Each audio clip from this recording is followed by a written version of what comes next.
kelompok satu.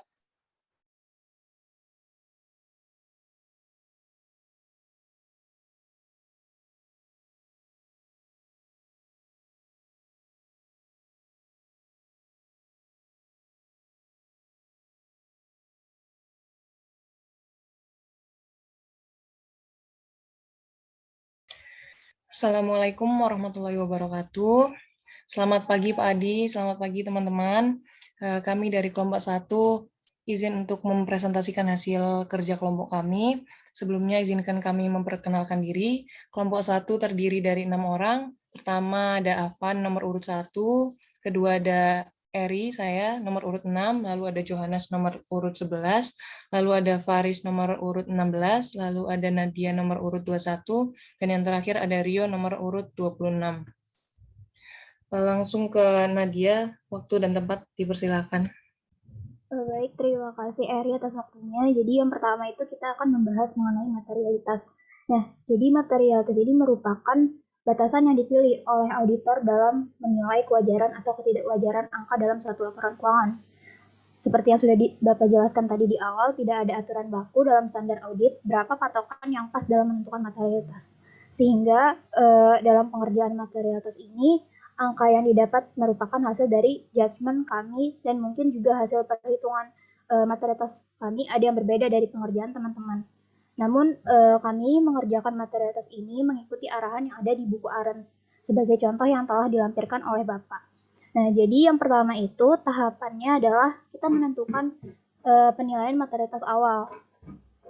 Nah, jadi tahap pertama dalam menentukan materialitas ini adalah penilaian awal materialitas yang merupakan pertimbangan awal tentang materialitas mengenai jumlah maksimum menurut auditor dapat salah saji dan belum mempengaruhi opini auditor.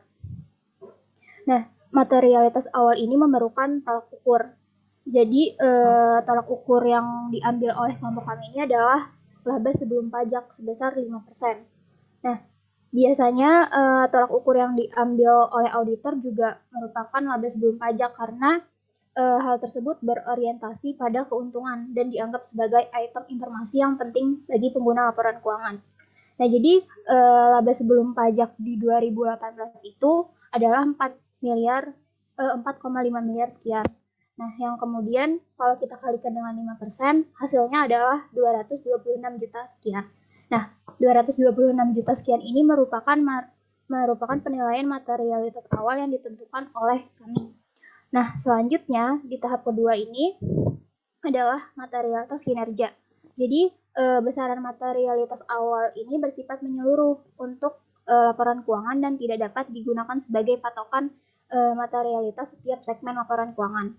Oleh karena itu, auditor juga perlu mengalokasikan materialitas untuk setiap segmen karena biasanya auditor mengumpulkan bukti audit itu menurut segmennya, menurut akunnya gitu. Nah, proses alokasi materialitas awal ke setiap segmen atau ke setiap akun itu merupakan penetapan performance materiality atau materialitas kinerja. Nah, tingkat materialitas kinerja ini biasanya antara kisaran 50-75% dari materialitas awal. Hal tersebut dikarenakan untuk bisa lebih mendeteksi salah saji di laporan keuangan tersebut. Nah, untuk materialitas kinerja yang dipilih oleh kelompok kami ini adalah sebesar 60% dari materialitas awal. Oh ya, sebelumnya materialitas kinerja ini dibagi menjadi dua. Yang pertama itu setiap segmen tadi, dan yang kedua untuk total materialitas kinerjanya. Nah, untuk setiap segmen atau setiap akunnya ini kami tetapkan adalah sebesar 135 juta. Ini merupakan materialitas tertinggi dalam pengalokasian nantinya di bawah itu. Nah, selanjutnya untuk menetapkan total materialitas kinerja ini didapat dari 2 kali materialitas awal. Yang tadi 226 juta dikalikan 2 itu mendapatkan hasil 453 juta. Nah, selanjutnya setelah didapat angka-angka tersebut, hasilnya tadi kita alokasikan ke setiap akun di dalam SOFP. Nah, mungkin angka-angka ini yang merupakan judgement dari kelompok kami. Misalnya kita ambil adalah kas dan setara kas. Nah, jadi kas dan setara kas ini kami ambil angkanya itu 3 juta. Karena seperti yang kita ketahui bahwa kas dan setara kas ini memiliki inherent risk yang tinggi. Nah, kemudian juga kas dan setara kas ini bisa diaudit sepenuhnya dengan biaya yang rendah. Auditor juga ingin tidak ada salah saji di akun kas tersebut karena akun kas tersebut merupakan akun yang paling gampang untuk disalah sajikan gitu. Nah, selanjutnya juga kita masuk ke angka yang tertinggi yang ada di piutang dan persediaan. Nah, jadi piutang atau persediaan ini kita ambil adalah 135 juta, di mana tadi merupakan angka tertinggi dalam materialitas kinerja. Nah, kita ambil 135 juta ini karena biasanya piutang ini jumlahnya besar dan dalam pengujiannya juga harus melibatkan pihak ketiga. Di mana untuk kita menentukan apakah dia salah saji, kita kan memerlukan konfirmasi dari pihak ketiga dan biayanya juga besar gitu. Sehingga kita harus memilih sampel dalam menguji piutang usaha atau persediaan ini.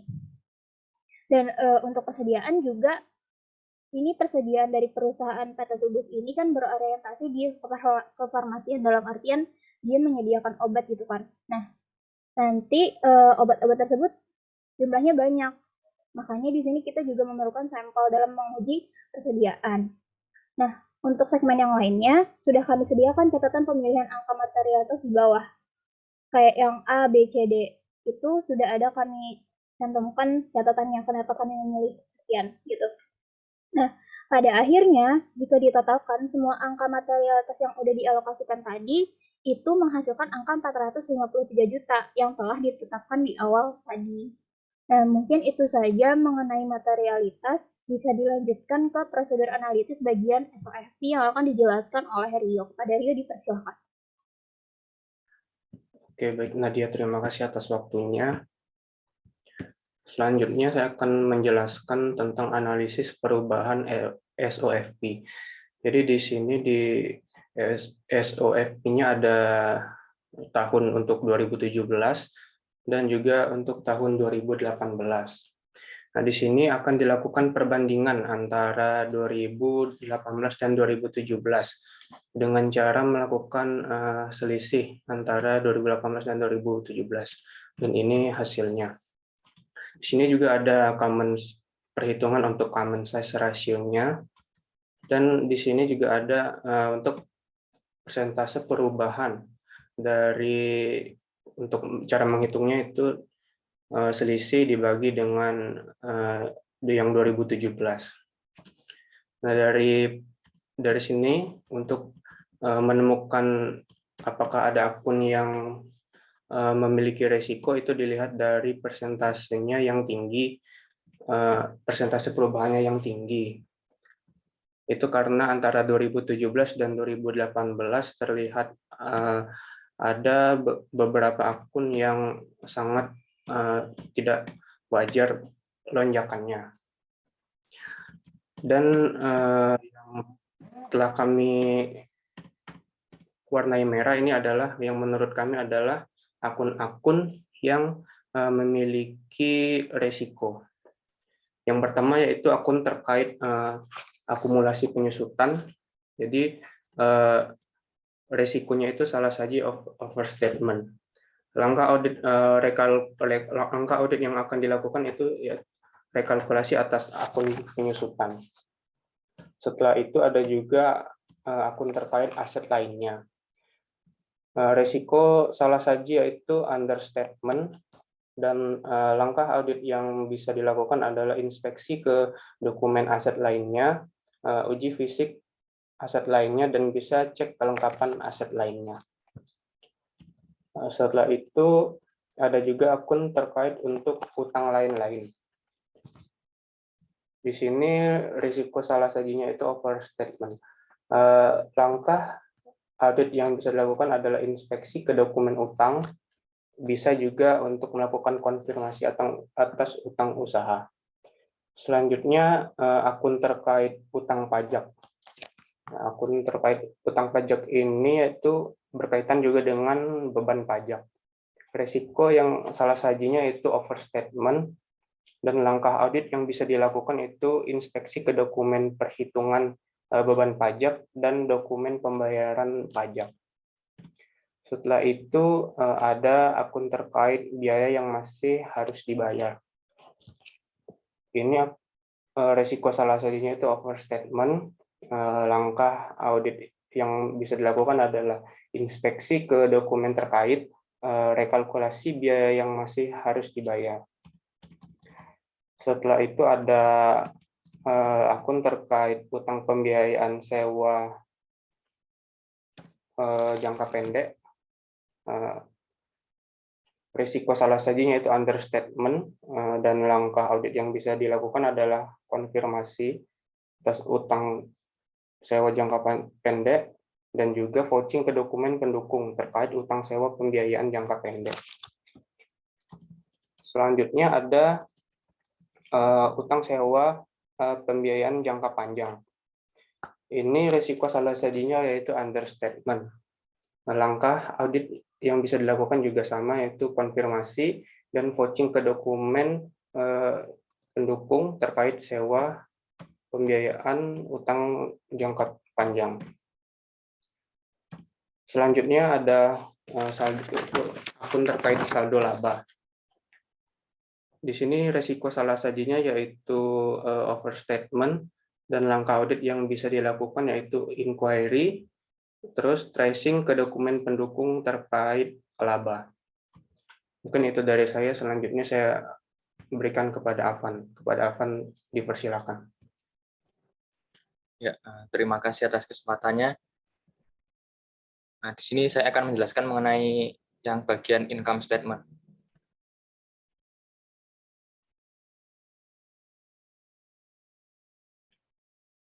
Ya, di sini saya akan menjelaskan mengenai analisis perubahan terkait income statement. Nah, di sini kami juga melakukan perbandingan antara saldo tahun 2017 dan 2018 sehingga ditemukan selisih dan yang akhir ditemukan persen perubahannya. Nah, dalam income statement ini ditemukan akun-akun yang perlu dipertanyakan dan diselidiki lebih lanjut. Yang pertama adalah pada beban bunga. Nah, di sini hanya mengalami kenaikan sebesar 11%. Nah, sedangkan pada akun terkait dalam SOFP, nah di SOFP, yaitu akun terkaitnya yaitu utang bank jangka pendek naik sebesar 56%. Nah, dan jangka panjangnya naik sebesar 24%. Nah, selain itu juga pada utang sewa pembiayaan jangka panjang yang memiliki bunga itu juga naik sebesar 404%. Nah, dalam kasus ini terdapat kemungkinan beban bunga mengalami understatement, sehingga perlu dilakukan rekalkulasi dan inspeksi ke dokumen utang. Nah, dan selanjutnya adalah pada akun laba sebelum pajak mengalami kenaikan sebesar 138,92%, sehingga menyebabkan beban pajak penghasilan juga meningkat. Nah, dalam hal ini terdapat risiko salah saji overstatement, sehingga diperlukan tracing dan vouching ke dokumen pendukung terkait laba, beban, dan utang. Nah, selanjutnya beban pajak penghasilan jika dihitung adalah hanya mengalami kenaikan sebesar 145,78%. Nah, tetapi pada akun terkaitnya pada SOFP yaitu utang pajak, ya, menuju ke SOFP. Nah, utang pajak mengalami kenaikan hingga 388%. Nah, berarti terdapat kemungkinan overstatement pada utang pajak atau perusahaan tidak dapat membayar utang pajak. Nah, dalam hal ini bisa jadi beban pajaknya juga dikecil-kecilkan dan perlu dilakukan rekalkulasi. Ya, kembali ke income statement. Nah, hal ini menyebabkan saldo laba secara keseluruhan meningkat sebesar 136,86% dan terdapat kemungkinan risiko salah saji overstatement. Sehingga dalam hal ini perlu melakukan tracing ke dokumen pendukung terkait laba. Nah, jadi itu adalah analisis perubahan terkait income statement. Untuk penjelasan selanjutnya akan dijelaskan oleh Eri dan Faris. Baik, selanjutnya adalah change analysis tentang neraca saldo, di mana di sini kami telah menghitung beberapa akun yang sudah kami beri warna merah. Untuk tahun 2018 dan 2017, selisih ini didapatkan dari data tahun 2018 dikurangi dengan data tahun 2017. Lalu untuk persentasenya dapat dicari dengan selisih dibagi dengan data tahun 2017 lalu dikali dengan 100. Nah, bisa kita lihat di sini Bank Lopo, kita lihat presentasenya ini cukup besar dan ada kemungkinan indikasi risiko salah saji yaitu overstatement, maka ini menjadi perhatian auditor untuk melakukan rekonsiliasi bank. Lalu terdapat beberapa aset lain yang kenaikannya di atas 100%, ke bawah sedikit. Nah, maka seharusnya apabila aset naik ini, penyusutannya juga ikut naik. Nah, ini juga menjadi fokus auditor. Mungkin terdapat indikasi risiko salah saji, yaitu overstatement. Untuk seharusnya untuk pengujian dari aset tersebut, apakah aset tersebut itu memang ada atau tidak, atau aset itu fiktif. Ke bawah lagi. Nah, di sini untuk akun utang justru bertambah, padahal yang biasa kita temui di perusahaan itu cenderung untuk mengecilkan utang. Tapi untuk PT Sugus ini rata-rata utangnya bertambah. Nah, risiko salah sajinya adalah overstate. Contohnya itu ada utang lain-lain, lalu juga utang pajak dia bertambah. Nah, ini juga menjadi fokus auditor untuk memeriksa keberadaan utang. Apakah benar utang itu ada, dan juga memeriksa apakah utang itu merupakan hak dan kewajiban dari perusahaan tersebut. Selanjutnya dilanjutkan oleh Faris. Baik, selanjutnya saya akan menjelaskan mengenai neraca saldo di bagian laba rugi. Dimulai dari penjualan. Nah, ini penjualan PT Sugus ini dari tahun 2017 ke 2018 mengalami kenaikan sebesar 11.974 juta, yaitu sebesar 39% jika dibandingkan dengan 2017.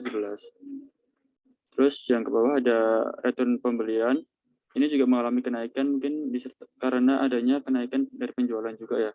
Ini sebenarnya return penjualan bukan return pembelian ya. Salah tulis. Ada selisih 9.500 sekian. Sebesar 8,3% jika dibandingkan dengan return penjualan di tahun 2017. Nah, di sini selanjutnya ada beban pokok penjualan atau cost of sale. Di sini di soalnya itu neraca saldonya nggak ada. Di cost of sale-nya itu di neraca saldo nggak ada, tapi di income statement-nya ada gitu. Coba cek di income statement.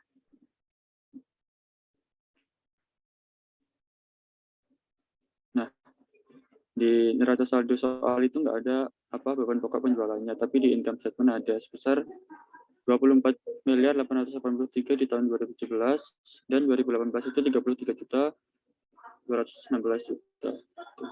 30 juta miliar 216 juta. Nah, mungkin ini kenaikan juga disertai karena adanya kenaikan penjualan juga, jadi beban pokok penjualannya naik juga. Terus balik lagi ke neraca saldo. Selanjutnya masuk ke beban-beban ya.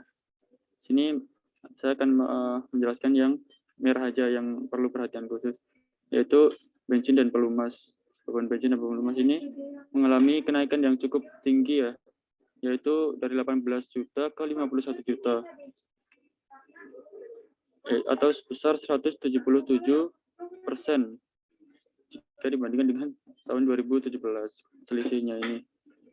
Ini ada resiko overstatement, jadi harus ada perhatian khusus. Selanjutnya ada lain-lain. Beban lain-lain ini juga kenaikannya sangat tinggi, yaitu 378%. Ini ada peluang overstatement juga. Terus ada perjalanan dinas dan akomodasi. Ada tahun 2017 beban perjalanan dinas ini 86.451 sekian, dan di tahun 2018 itu 247.952.000 sekian. Ada selisih 161.500.000 atau sekitar 186%. Ini cukup tinggi juga karena di atas 100%. Terus ada bensin lagi. Bensinnya ini gasolin. Dari 2017 itu 68 juta ke 168 juta. Jadi naiknya hampir 100 juta ya, atau sekitar 145,7%. Selanjutnya ada asuransi. Asuransi ini naiknya juga cukup tinggi, yaitu dari 5,5 juta ke 20 juta, naiknya 14 juta sekian, 260 juta, 260%. Terus selanjutnya ada penyusutan atau depresiasi. Di tahun 2017 sebesar 119 juta dan tahun 2018 350 juta, naik 203%. Terus ada sewa yang mengalami penurunan, yaitu dari 40 juta ke 20 juta, penurunannya 50%. Ini juga perlu perhatian khusus ya, kenapa bisa begitu. Terus ada beban pajak penghasilan,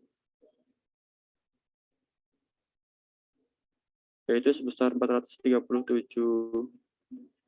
juta,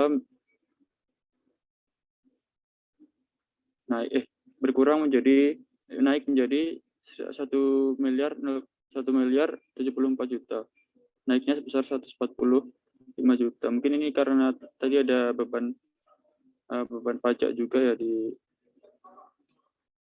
income statement tadi.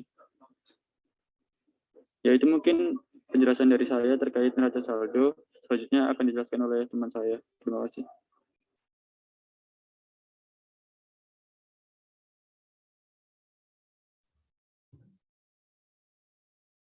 Baiklah, di sini saya akan menjelaskan tentang rasio-rasio pada neraca saldo. Yang pertama itu current ratio. Current ratio itu sendiri itu berguna untuk mengevaluasi kemampuan perusahaan untuk membayar kewajiban jangka pendeknya. Untuk rumusnya sendiri itu current asset dibagi dengan current liabilities. Kemudian selanjutnya semakin tinggi rasio ini maka semakin bagus, karena dapat mengukur kemampuan perusahaan untuk membayar kewajiban jangka pendeknya dengan menggunakan aset lancar yang dimilikinya. Kemudian yang kedua itu ada quick ratio. Quick ratio itu hampir sama dengan current ratio, yaitu berguna untuk mengetahui kemampuan perusahaan membayar utang jangka pendek dengan menggunakan aset lancar tanpa mengikut sertakan persediaan. Sama seperti current ratio tadi, quick ratio ini kalau dia semakin tinggi maka semakin bagus. Untuk rumusnya sendiri yaitu current asset dikurang inventory dibagi dengan current liabilities. Kemudian ada activity ratios. Yang pertama itu account receivable turnover. Account receivable turnover ini sendiri menunjukkan seberapa cepat penjualan kredit dikonversi menjadi kas. Untuk rumusnya sendiri itu net credit. Untuk rumusnya sendiri itu net credit sales dibagi dengan net trade account receivable. Kemudian ada days receivable. Days receivable ini merupakan rasio yang digunakan untuk mengukur rata-rata waktu yang dibutuhkan perusahaan untuk menagih setiap piutang ke pembeli. Semakin tinggi rasio ini, maka menunjukkan kelemahan bagi penagihan piutang, dan perusahaan dapat menagih piutang tersebut dalam waktu yang lebih lama. Untuk rumusnya tersendiri itu yaitu 365 hari bagi account receivable-nya. Kemudian yang ketiga itu ada inventory turnover. Rasio ini digunakan untuk mengukur efisiensi persediaan. Semakin tinggi rasio, maka perusahaan dapat menjual persediaan dan barang tidak terlalu lama menumpuk di gudang. Hal ini seimbang dengan pengurangan inventory yang cukup signifikan. Untuk rumusnya sendiri itu yaitu COGS dibagi dengan inventory. Kemudian ada days inventory. Rasio ini digunakan untuk menghitung berapa lama inventory dapat terjual. Semakin rendah rasio ini maka semakin baik karena membutuhkan waktu yang cepat untuk mengubah persediaan menjadi uang tunai. Untuk rumusnya tersendiri itu yaitu 365 dibagi dengan inventory. Kemudian aset turnover. Aset turnover ini berguna untuk mengukur tingkat efisiensi dan efektivitas dari perputaran maupun pemanfaatan total aktiva dalam menghasilkan penjualan. Semakin tinggi rasio, maka semakin baik, karena dapat disimpulkan bahwa perusahaan dapat menjalankan operasionalnya dengan baik sebab mampu memanfaatkan aset yang dimilikinya secara efisien. Untuk rumusnya tersendiri itu, yaitu net credit sales dibagi dengan total aset. Kemudian ada profitability ratios. Yang pertama itu ada income to net worth. Rasio ini digunakan untuk menilai kemampuan perusahaan dalam menghasilkan laba dari investasi pemegang saham perusahaan tersebut yang dinyatakan dalam persentase. Semakin tinggi rasio ini, maka semakin tinggi nilai perusahaan karena merupakan daya tarik bagi investor untuk menanamkan modalnya di perusahaan tersebut. Untuk rumusnya itu sendiri, net income after tax dibagi dengan aset dikurang liabilitas. Kemudian ada income to total asset. Rasio ini berguna untuk mengukur kemampuan perusahaan menghasilkan laba dari penggunaan seluruh sumber daya atau aset yang dimilikinya. Semakin tinggi rasio ini menandakan semakin baik kinerja perusahaan dalam menghasilkan laba bersih. Untuk rumusnya itu net income after tax dibagi dengan total aset. Dan yang terakhir itu ada leverage ratios. Untuk yang pertama itu ada liabilities to net worth. Ini merupakan suatu ukuran perbandingan antara total utang perusahaan dibandingkan dengan ekuitas perusahaan. Rasio ini menunjukkan seberapa besar tingkat utang perusahaan terhadap modalnya. Semakin besar rasio ini, maka dapat diartikan bahwa sumber keuangan perusahaan akan semakin besar dibiayai oleh pemberi utang. Untuk rumusnya sendiri itu ada total liabilitas dibagi dengan aset dikurang liabilitas. Kemudian ada liabilitas to total aset. Hal ini seimbang dengan penambahan nilai utang jangka panjang. Kenaikan ini tidak signifikan sehingga tidak berpengaruh besar terhadap financing perusahaan. Untuk rumusnya itu tersendiri, total liabilitas dibagi dengan total aset. Dan yang terakhir itu ada times interest earned. Rasio ini mengukur jumlah laba sebelum pajak dan bunga yang digunakan untuk membayar biaya bunga di masa depan. Rasio ini menunjukkan berapa kali perusahaan dapat membayar bunga dengan laba sebelum pajak dan bunga. Semakin besar rasio ini, maka telah menguntungkan dan semakin baik. Untuk rumusnya sendiri itu ada net income plus interest expense plus tax dibagi dengan interest expense. Demikian penjelasan dari saya kembalikan kepada moderator.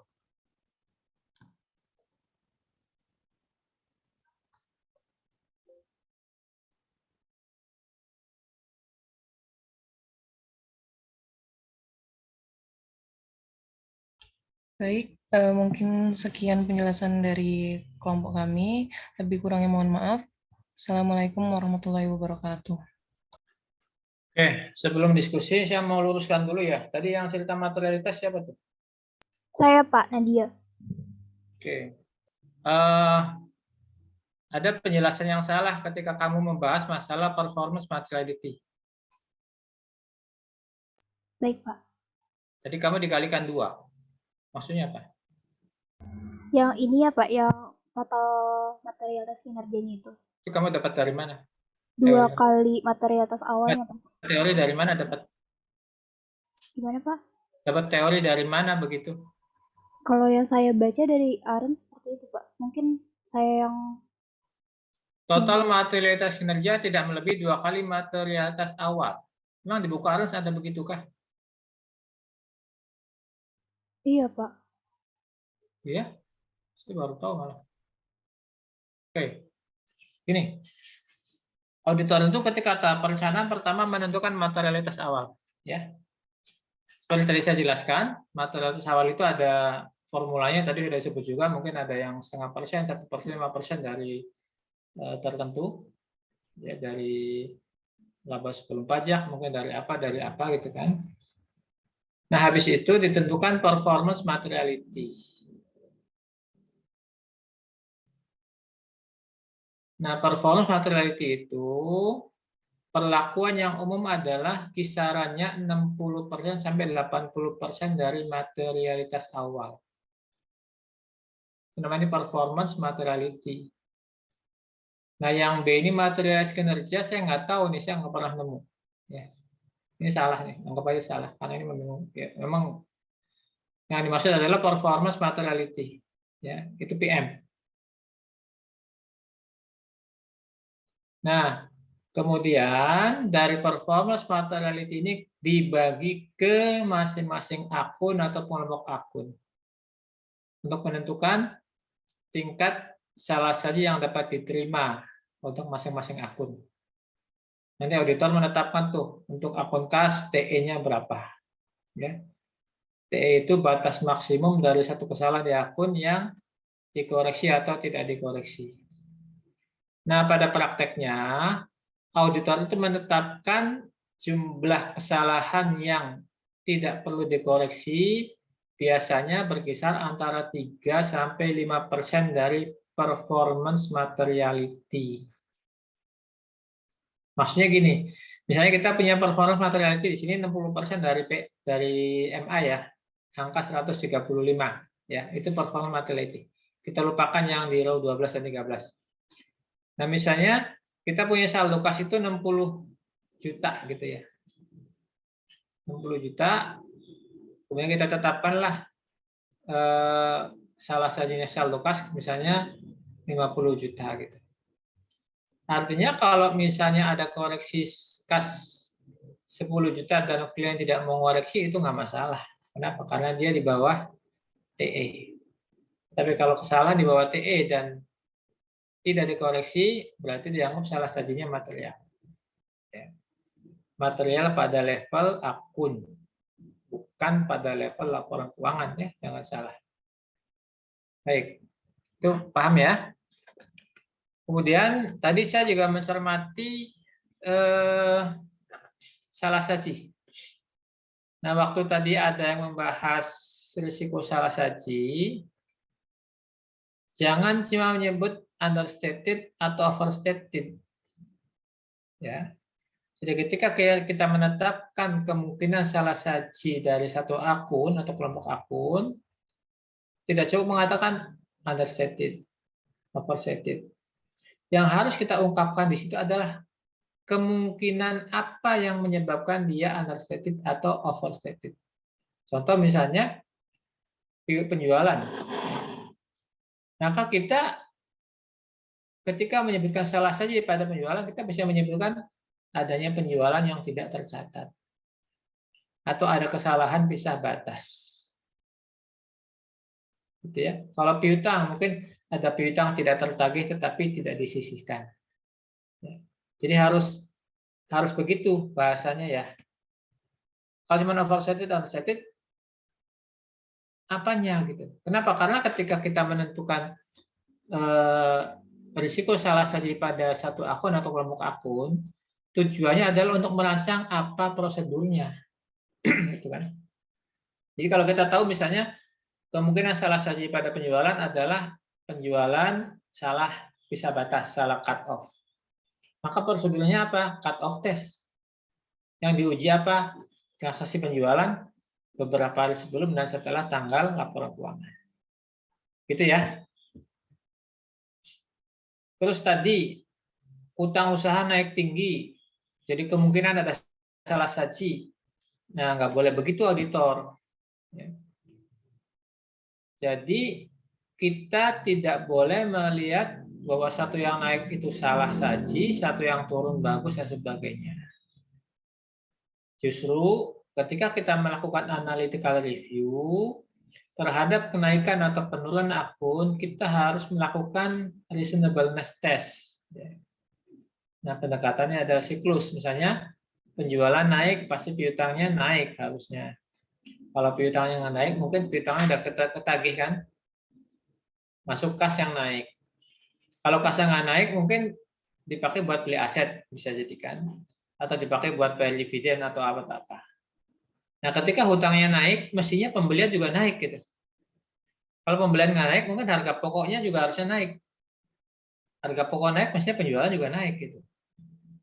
Makanya ketika kita bikin analytical review, kita jangan cuma menyajikan naik turun, tapi kita juga melihat berapa persen masing-masing kelompok dari laporan keuangan ini ke persen dasarnya. Contoh kalau misalnya kita bicara laporan posisi keuangan atau neraca, patokan adalah total aset. Ya. Total aset 100%, yang lain berapa persen dari total aset. Kalau kita bicara laporan laba rugi, patokannya adalah total penjualan. Total penjualan 100%, akun-akun yang lainnya berapa persen. Nah, itu kemudian kita bandingkan data sekarang dengan data tahun sebelumnya. Misalnya sekarang harga pokoknya 85% dari penjualan. Tahun lalu berapa? 84. Berarti operasional perusahaan masih normal. Kalau misalnya tahun lalu 84%, sekarang harga pokoknya menjadi 95%.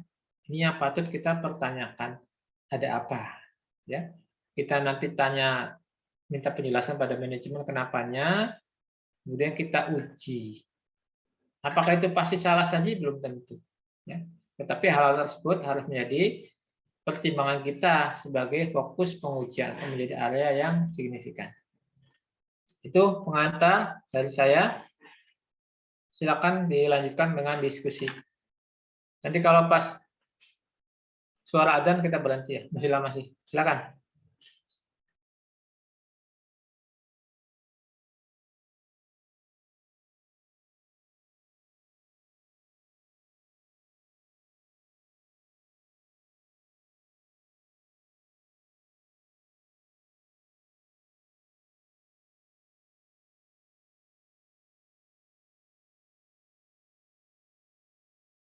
Ya, mungkin apakah ada tanggapan dari kelompok lain terkait penjelasan dari kami?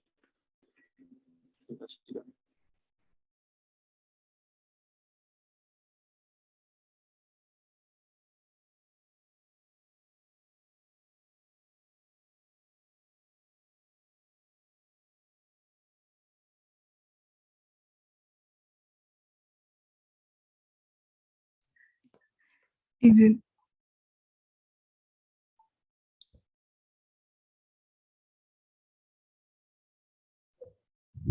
Izin kepada kelompok 1 untuk memastikan.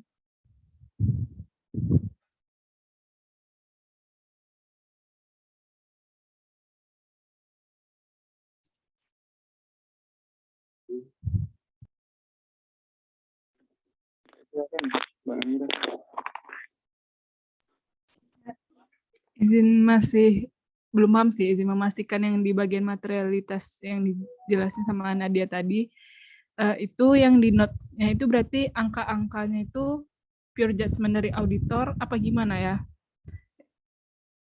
Terus juga memastikan berarti setiap akun yang di note tadi itu mengikuti buku ARENS yang tidak boleh melebihi 60% dari materialitas awal ya?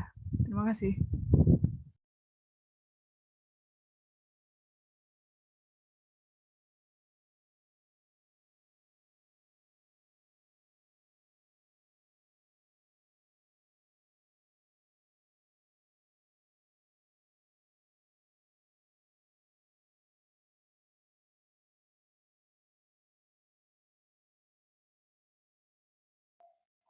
Izin Ami buat jawab. Jadi kan tadi yang di materialitas kan udah diluruskan sama Bapak kalau yang hasil alokasi tadi salah gitu. Nah, jadi aku coba ngulangin lagi apa yang Bapak bilang tadi kan.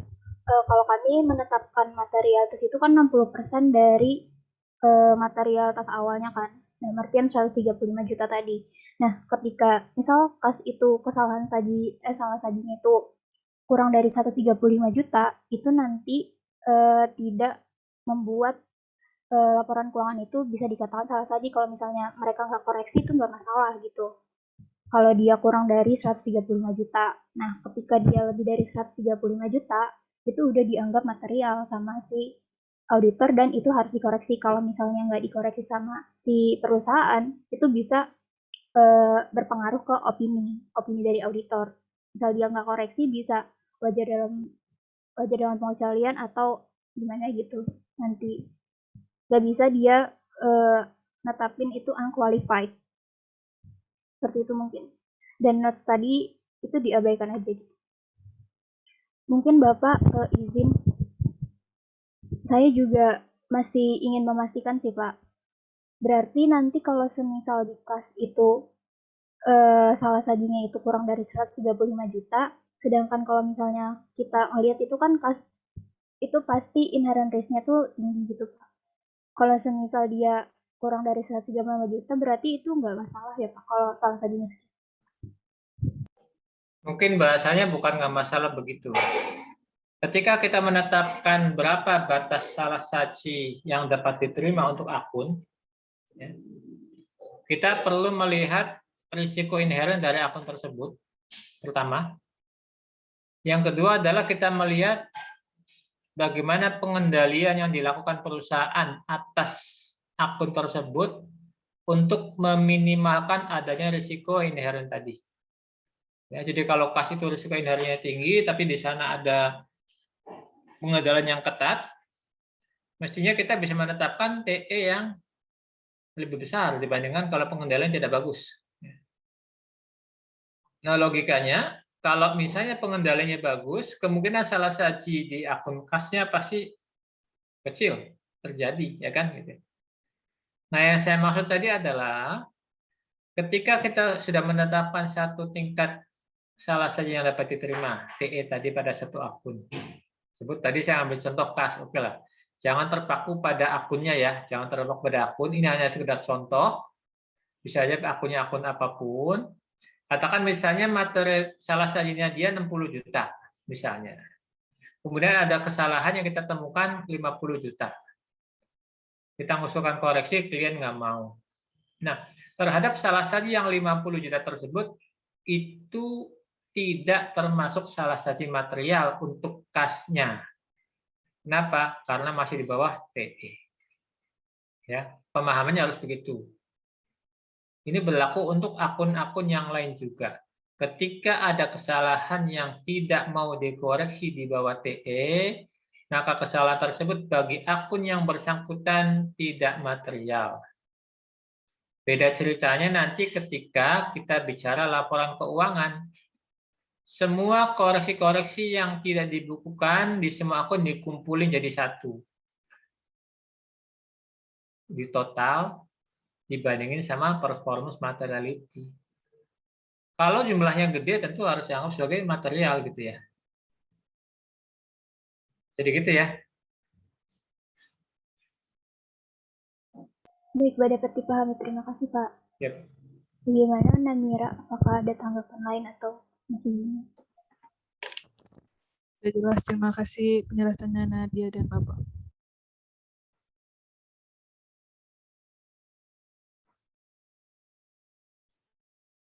Silakan.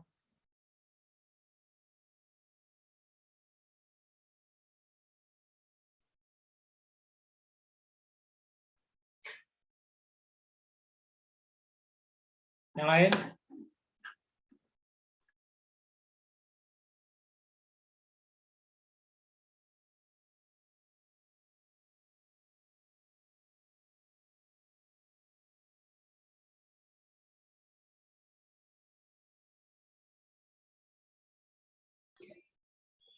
Izin bertanya, kelompok 1.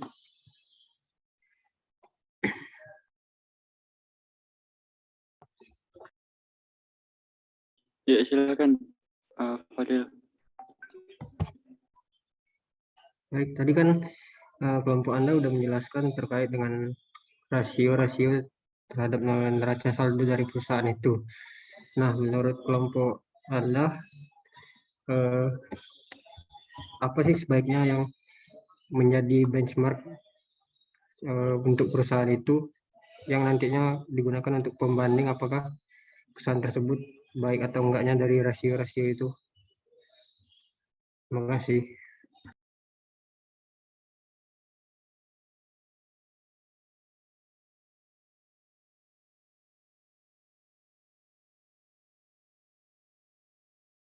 Oke, mungkin izin menjawab ya. Sebenarnya harus ada pembandingnya. Pembandingnya itu bisa dari perusahaan jenis, tapi di soal itu nggak ada perusahaan rata-rata industrinya itu nggak ada. Jadi mungkin kalau akan dibandingkan itu dengan perusahaan jenis, yaitu dengan perusahaan farmasi gitu.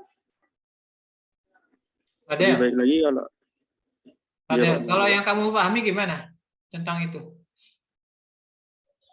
Gimana, Pak? Yang kamu pahami tentang rasio tadi seperti apa? Sehingga kamu bertanya seperti itu. Enggak, Pak. Kan biasanya kalau dari mata kuliah sebelumnya itu kan, Pak, kalau ada rasio itu biasanya juga disandingin sama kayak benchmarknya gitu Pak, sama seperti perusahaan yang sejenis, biasanya sih gitu Pak. Ya, Makanya saya nanya. tujuannya apa? Kamu paham nggak? Nggak, kamu nggak salah. Kamu jangan takut disalahin. Saya mau meluruskan nanti. Gimana Pak? Kamu di mana sih? Di tempat PKL Pak. Nggak, maksudnya negara mana? Di Jambi Pak. Jambi. Sinyal kan bagus? Alhamdulillah aman Pak. Oke. Saya tanya, pemahaman kamu tentang perlunya membandingkan dengan benchmark untuk rasio itu tujuannya apa? Nggak, kalau kamu paham, kalau nggak paham bilang nggak paham, nanti saya jelaskan. Yang saya ketahui gitu Pak, dia tuh kayak untuk tahu bagus enggaknya itu Pak, pakai parameternya gitu Pak. Makanya dibandingin gitu Pak sama yang paham saya sih gitu. Oke. Saya luruskan. Jadi, ketika kita melakukan analytical review awal pada tahap perencanaan, sebenarnya tujuannya adalah kita ingin melihat risiko entitas di tahap awal. Dan kenapa dibandingkan dengan perusahaan sejenis? Kita ingin melihat nih perusahaan operasinya normal apa tidak gitu. Misalnya perusahaan farmasi. Dia current rasionya misalnya umumnya nih industri dua kali ya, 200%. Nah, perusahaan yang kita audit misalnya cuma 1%. Nah, kita melihat, oh berarti perusahaan ini operasinya di bawah standar industri yang ada gitu kan. Artinya apa? Berarti ada risiko yang lebih tinggi nih dibandingkan normalnya perusahaan farmasi, gitu ya. Maksudnya seperti itu.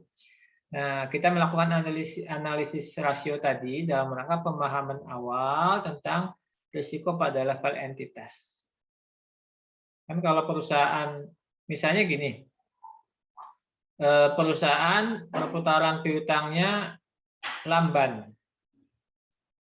Dia secara entitas lebih berisiko daripada perusahaan yang perputaran piutangnya lebih cepat. Kenapa? Karena bagi perusahaan yang perputaran piutangnya lamban ada risiko piutang-piutang yang tidak tertagih. Ya kan? Nah, bagaimana kemudian auditor menyikapi itu? Ketika auditor mengidentifikasi bahwa perputaran piutang itu lamban sehingga ada kemungkinan piutang-piutang tidak tertagih, maka auditor harus menguji apakah perusahaan sudah melakukan assessment atas ketertagihan piutangnya atau belum. Setelah assessment, apakah dia sudah membentuk satu penyisian yang tepat atau belum. Dan kita pun nanti ketika ngaudit harus menguji subsequent collection test-nya. Jadi bagaimana penerimaan piutang setelah tanggal laporan keuangan. Begitu seterusnya, ya. Jadi maksud dengan pertanyaan Fadel tadi betul bahwa kita memang harus melihat rata-rata industri. Nah, bagaimana kalau misalnya di soal itu enggak ada tersedia? Ya sudah, untuk ukuran belajar kita bisa mengabaikan itu, tapi kita tetap harus paham bahwa pada praktek yang benar harusnya melihat bagaimana industri yang sama di pasaran. Ya, kalau tujuan belajar yang penting kita tahu, oh perusahaan ini kalau rasionya bagus atau tidak bagus, nanti dampaknya kemana. Kalau rasio bagus belum tentu bagus, kalau rasio tidak bagus belum tentu juga tidak bagus. Nah, sehingga auditor ketika melakukan analytical review terhadap setiap perubahan yang signifikan, naik turun besar, harus mencari tahu kenapa. Ya. Nah, di soal ini nggak disebut nih kenapa-kenapanya, tapi pada prakteknya adalah harus kasih tahu. Dan soal berasumsi bahwa karena kalian udah masuk semester 6, udah belajar akuntansi sampai advance, udah belajar sistem, udah belajar finance, udah belajar pajak, udah belajar macam-macam, bisa memperkirakan atau bisa membuat satu kemungkinan kenapanya. Ya.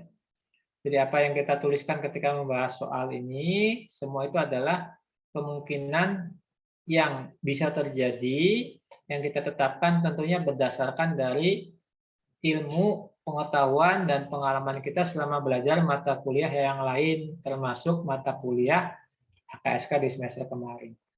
Jadi gitu ya. Oke, yang ditanya Fadel bagus. Nanti teman-teman perlu jangan sampai lupa yang seperti itu ya. Silakan dilanjut. Baik, terima kasih Pak atas jawabannya, dan kelompok 1 juga makasih.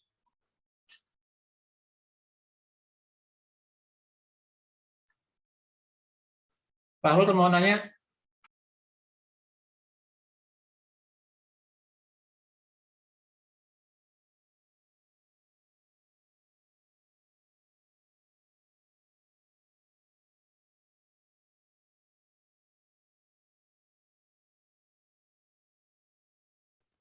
Izin bertanya untuk kelompok 1.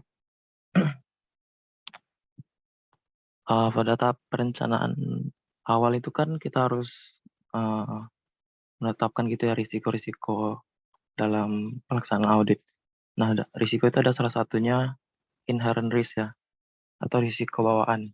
Nah, kalau berdasar analisis dari kelompok 1 mungkin atas SOFP dari perusahaan, itu ada nggak yang risiko-risiko dari akun-akun yang di SOFP itu yang mungkin risikonya tinggi gitu. Jadi mungkin untuk audit dari auditornya harus lebih dalam gitu. Terima kasih sebelumnya.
Silakan dijawab kelompok 1.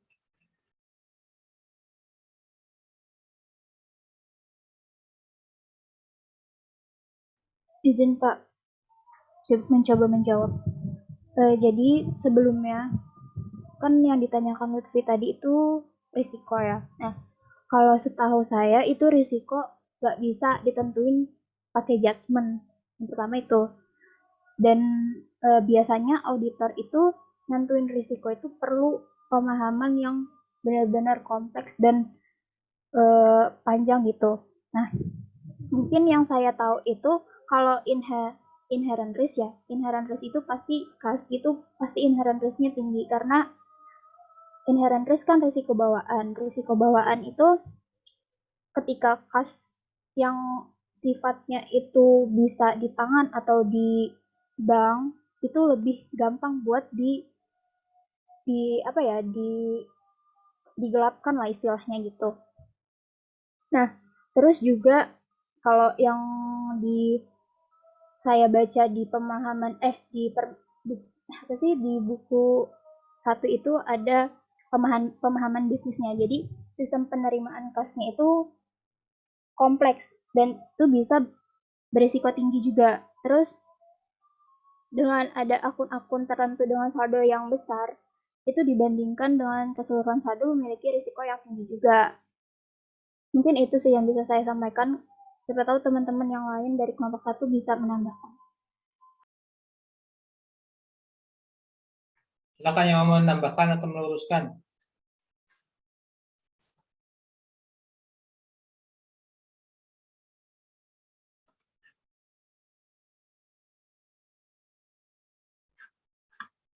Gini ya, kalau kita bicara risiko, pertama untuk inherent risk, kita harus punya pemahaman tentang akun-akun yang ada di perusahaan. Ada akun-akun yang menurut sifatnya mempunyai risiko tinggi, ada akun-akun yang tingkat risikonya tergantung dari operasional perusahaan. Contohnya misalnya kas dan syarat kas. Kas secara kas itu inherent risk-nya tinggi. Ya. Tetapi biasanya untuk itu perusahaan punya pengendalian. Piutang usaha risikonya tinggi. Dan seterusnya. Jadi kita harus punya pemahaman yang umum tentang inherent risk pada akun-akun laporan keuangan. Kalau biaya dibayar di muka, inherent risk-nya tinggi rendah.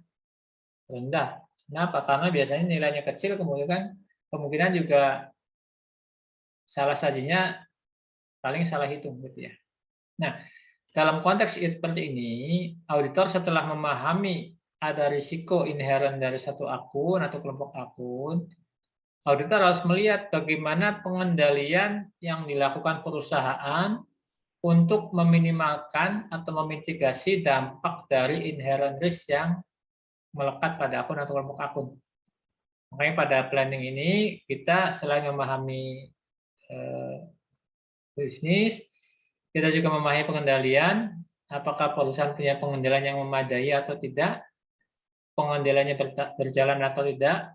Nah, itu gunanya buat memutuskan atau mencari satu pemahaman bahwa risiko pengendaliannya tinggi atau rendah. Sesuatu yang inherent risk-nya tinggi, tapi pengendalian efektif, mungkin risikonya akan turun menjadi sedang atau rendah. Ya. Sesuatu yang inherent risk-nya rendah, tapi dengan ada pengendalian bisa jadi risikonya menjadi meningkat. Jadi konteks pemahamannya harus seperti itu ya. Nah, nanti kaitannya dengan menentukan TE tadi. Kalau risiko pengendaliannya masih tinggi, berarti TE-nya jangan gede-gede. Karena masih mungkin terdapat salah saji material di sana. Kalau risikonya rendah, mungkin TE-nya bisa maksimal tuh. Ya. Artinya maksimal ya, kita melihat kemungkinan salah sajinya sedikit, sehingga kalaupun salah saji juga tidak mempengaruhi secara keseluruhan terhadap laporan keuangan. Gitu ya.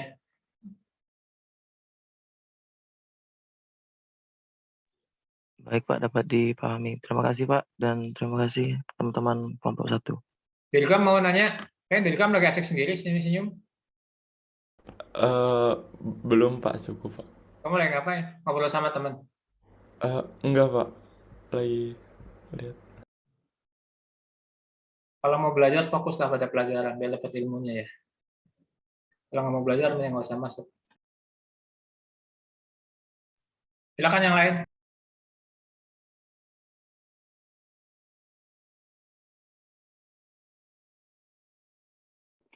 Ya, silakan Mas Rudi Andi. Oh ya, izin bertanya, saya dari kelompok 4, izin bertanya kepada kelompok 1. Tadi dijelaskan bahwa ada risiko bahwa utang lain-lain atau utang secara umum itu mengalami overstate. Nah, jika kita kaitkan dengan materi AKSK sebelumnya kan biasanya perusahaan itu umumnya motivasinya itu justru menurunkan utang supaya perusahaan itu terlihat bagus. Nah, sebenarnya apa yang mendasari kelompok 1 ini mengatakan bahwa mungkin ada risiko overstate di piutang ini? Apa alasannya? Mungkin seperti yang telah dijelaskan Bapak tadi, apakah ada reasonable test-nya? Apakah ada akun-akun yang terpengaruh sehingga menaikkan utang ini, atau bagaimana? Sebenarnya apa dasar yang menjadi dasar mengatakan bahwa overstate terjadi pada piutang ini, padahal yang seperti kita tahu utang itu umumnya perusahaan ingin dikecil-kecilkan. Kenapa malah ini resikonya ternyata dikatakan tadi bahwa utangnya itu resikonya overstate. Terima kasih.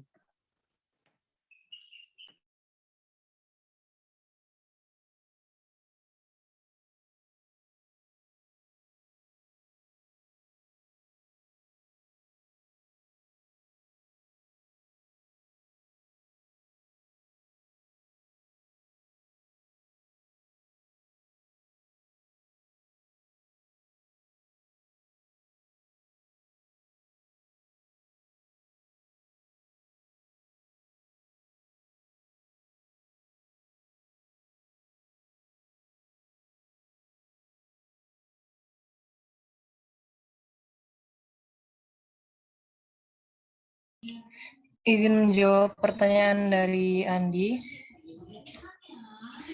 Jadi mungkin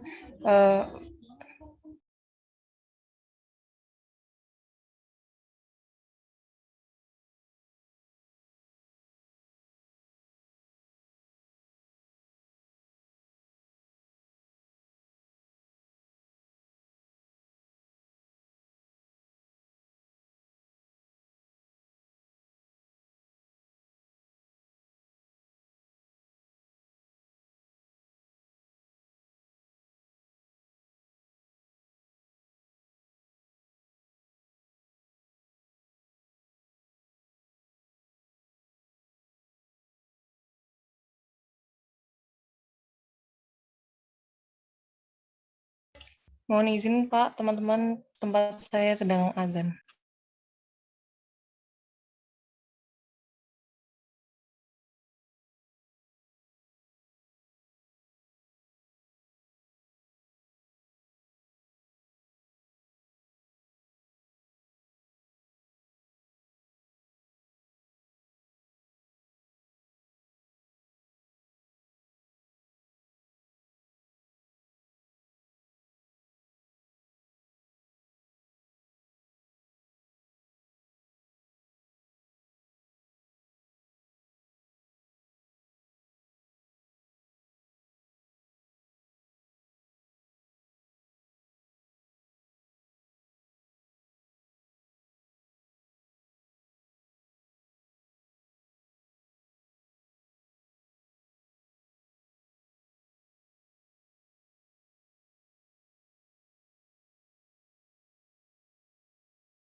Izin menjawab pertanyaan dari Andi. Jadi Andi tadi kan menyebutkan bahwa utang-utang di PT Sukus ini kan cenderung bertambah.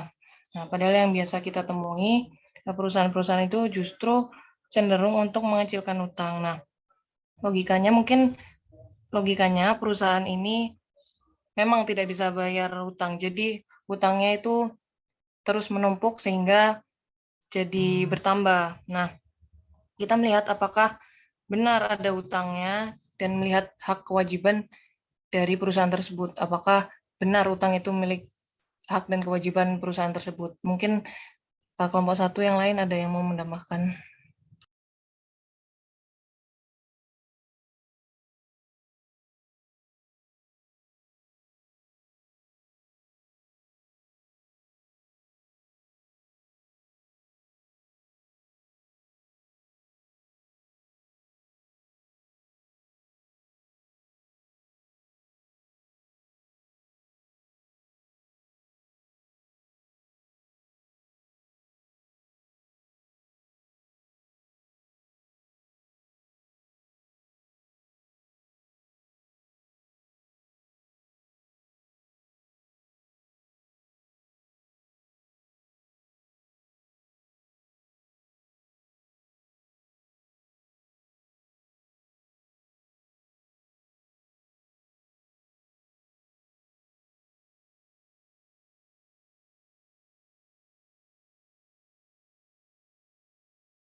Kalau mau menambahkan,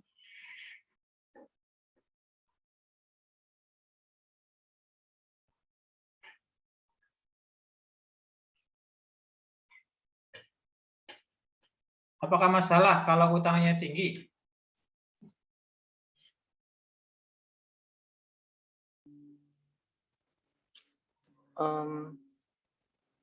Kalau misalkan sebenarnya ini Pak yang saya tanyakan lebih ke sebenarnya alasan utangnya ini overstate itu karena apa? Karena ujung-ujungnya kan harus ada dasarnya kenapa utangnya ini overstate. Misalkan pendapatannya naik, jadinya utangnya juga naik untuk membiayai biaya-biaya produksi gitu.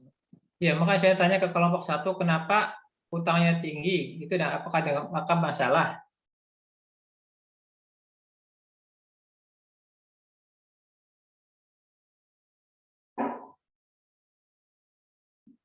Jadi gini auditor tuh kita waktu melakukan analytical review, kita jangan buru-buru mengatakan oh utang tinggi berarti overstatement, jangan begitu ya. Yang benar adalah ketika utangnya tinggi dilihat kenapa tinggi, oh pembeliannya tinggi, oke. Tapi apakah itu jadi perhatian? Iya. Jadi jangan buru-buru mengatakan overstatement di tahap awal. Kalaupun itu dianggap sebagai area signifikan, sebutkan kenapanya gitu. Misalnya utangnya tinggi, oke, anggap signifikan. Kenapa?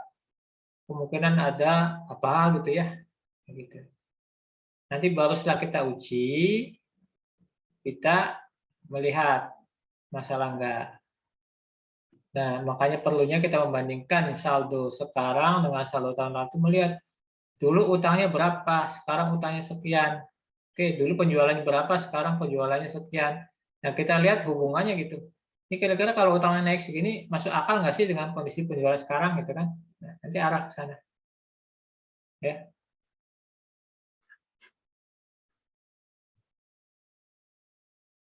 Silakan yang lain.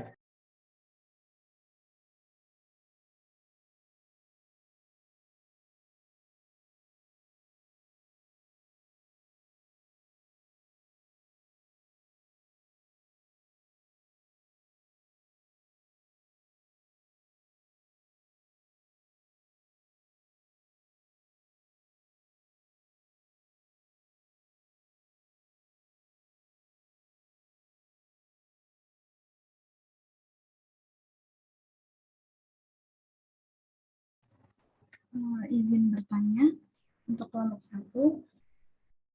Jadi saya Winnie Susatri, presensi 30, ingin menanyakan jikalau ada salah saji seperti utang usaha, yang mana salah sajinya itu di bawah TE tadi.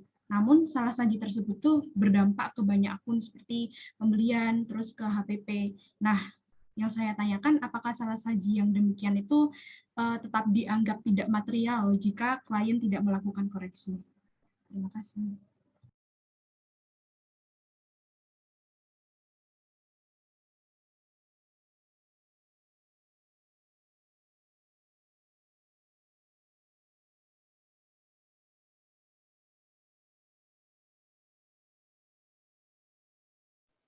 Baik Pak, sebelum menjawab pertanyaan ini berarti izin menyimpulkan ya Pak, alasan overstate sama understate tadi, misalkan utangnya itu overstate tadi, nggak apa-apa disebutkan overstate, tapi harus dijelaskan reasonable-nya apakah pendapatannya naik dikaitkan dengan akun-akun yang ada di neraca saldo begitu ya Pak?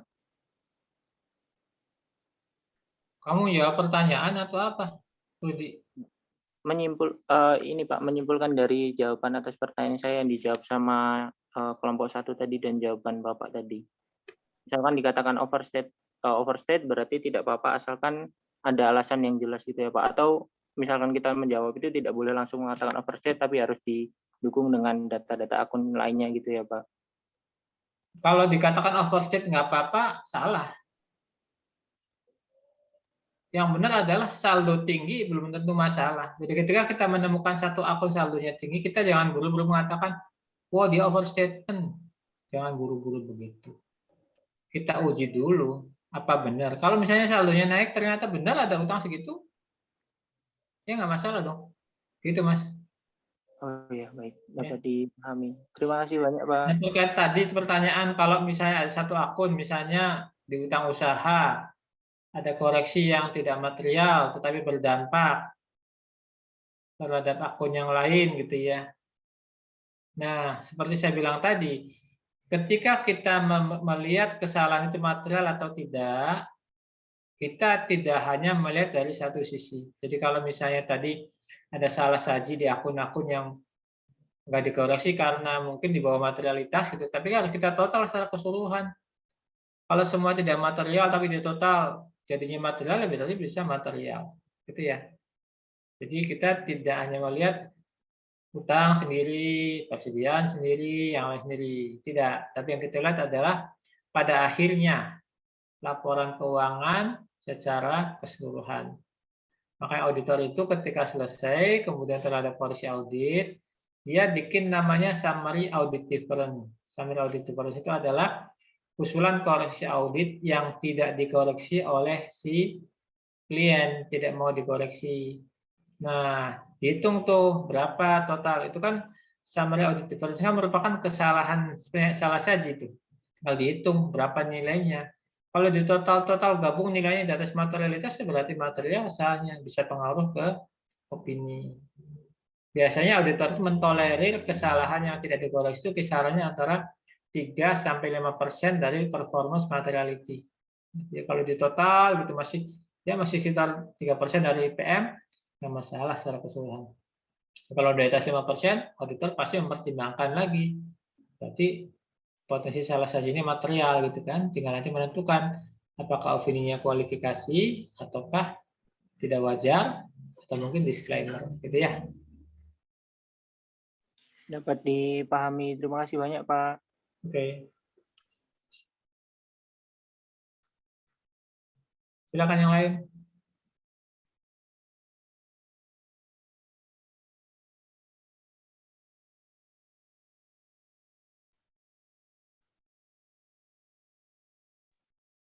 Izin bertanya teman-teman dari kelompok 1.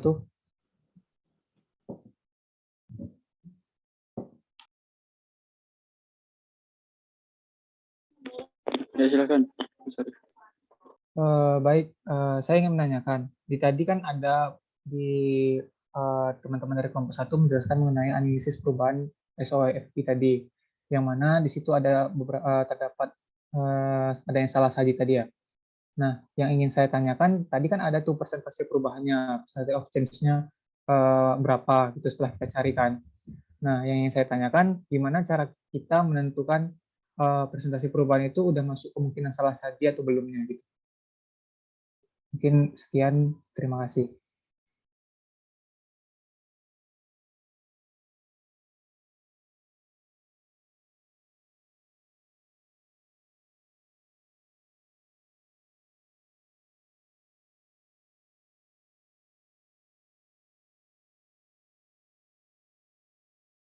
Izin menjawab, Arif. Tadi kan pertanyaannya persentasenya itu dianggap salah saji apa enggak gitu kan. Kalau dari pengerjaan kelompok kami itu, kami melihatnya ketika perubahannya itu lebih dari 100% atau dia lumayan banyak gitu perubahannya, itu udah dianggap perlu perhatian lebih gitu di akun tersebut. Nah, tapi ketika disambungkan dengan materialitas, di mana materialitas performance materiality-nya itu adalah 135 juta, itu bisa dikaitkan. Jadi ketika perubahannya itu lebih dari 135 juta, itu kan udah dianggap material ya bagi si auditor. Nah, itu bisa lebih diperhatikan lagi untuk akun-akun yang lebih banyak itu, yang 135 juta itu. Mungkin itu sih jawaban dari saya. Teman-teman yang lain mungkin ada yang ditambahkan.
Silakan yang lain.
Izin bertanya kelompok 1.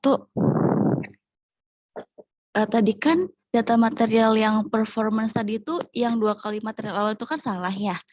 Nah, yang benar itu kalau nggak salah 50-80% dikali material awal.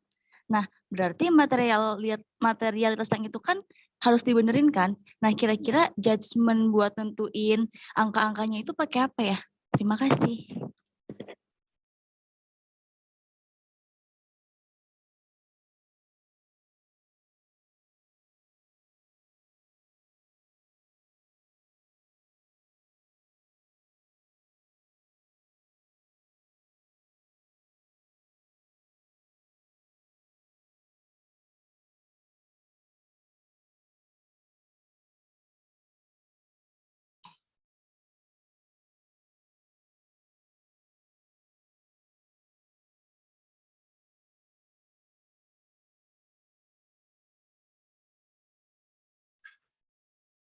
Maksud judgement tadi apa ya?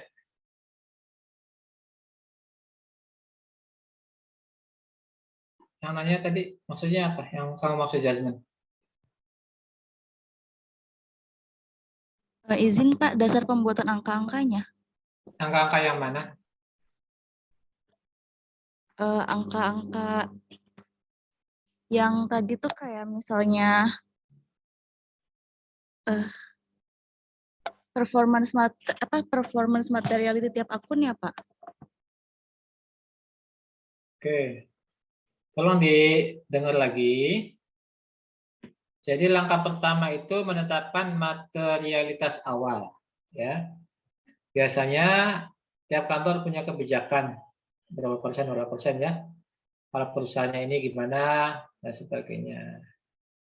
Nah, untuk menentukan berapa persennya ini kan biasanya pakai range tuh. Misalnya kalau perusahaan stabil, materialitinya misalnya 3-5% dari laba sebelum pajak misalnya ya.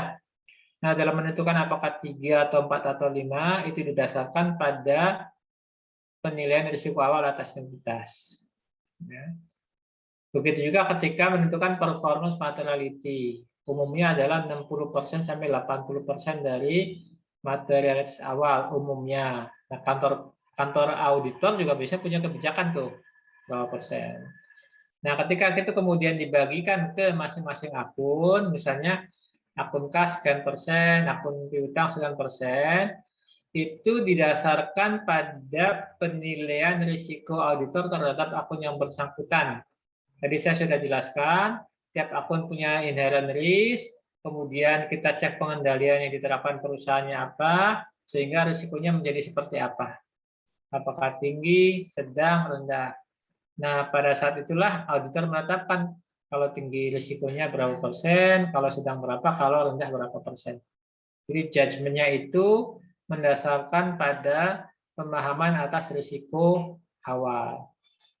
Nah, bisa jadi ketika berjalannya waktu angkanya berubah. Ya. Awal begitu dilihat oh ternyata ada perubahan risiko. Nah, ketika terjadi perubahan risiko bisa jadi atau bisa saja materialitas tadi ditinjau kembali. Apakah perlu direvisi atau tidak. Gitu ya, Diana. Baik, Pak. Terima kasih. Oke, lagi adzan, break dulu sebentar ya.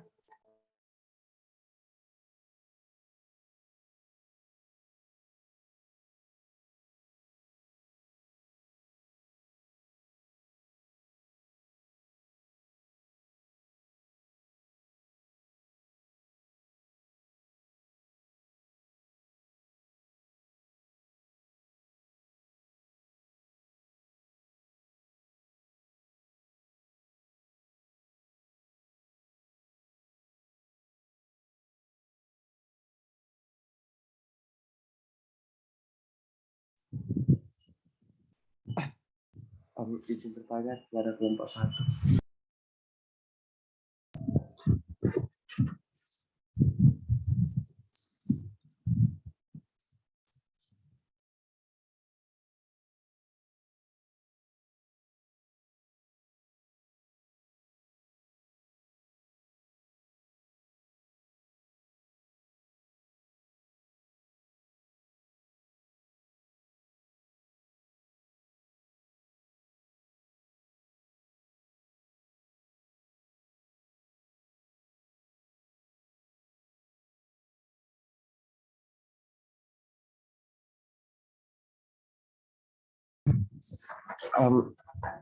Izin bertanya kepada kelompok 1 terkait yang dengan perubahan pada performance materiality yang tiap akun di pas proses audit.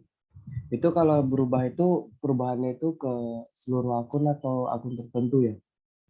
Kelompok 1. Terus jumlah keseluruhannya itu harus sama dengan yang awal atau beda, nggak apa-apa yang 50 sampai 80% tadi. Terima kasih kelompok 1. Benar.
Izin menjawab pertanyaan Gerald.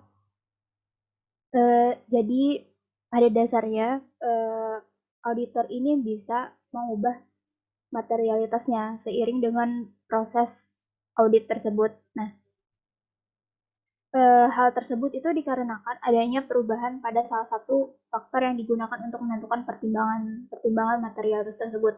Nah, jadi semisal di tengah-tengah proses audit itu ada perubahan materialitas, itu bisa, menurut saya, bisa dilakukan ke semua akun yang terdampak gitu.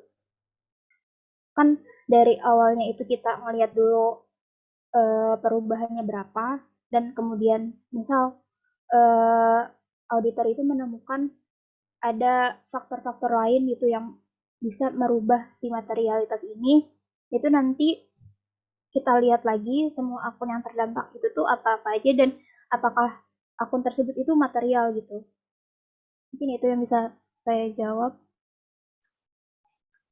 Tadi udah berkali-kali saya jelaskan, performance materiality ini kemudian dibagi ke masing-masing akun.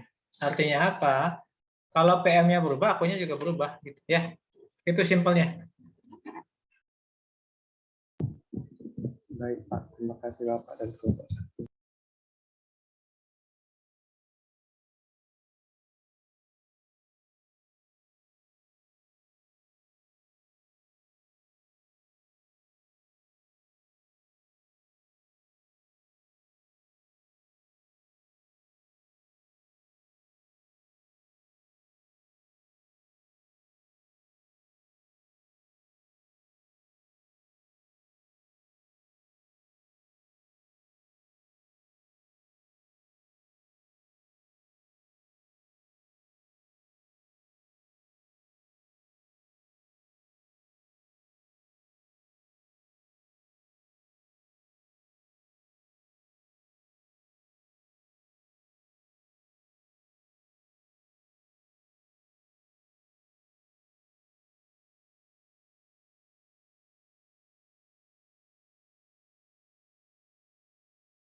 Silakan yang mau nanya lagi.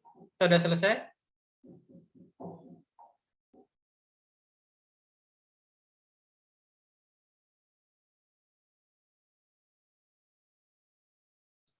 Oke, kalau nggak ada nanya lagi, untuk minggu depan kita bahas kasus yang kelompok 2 tentang audit penjualan ya.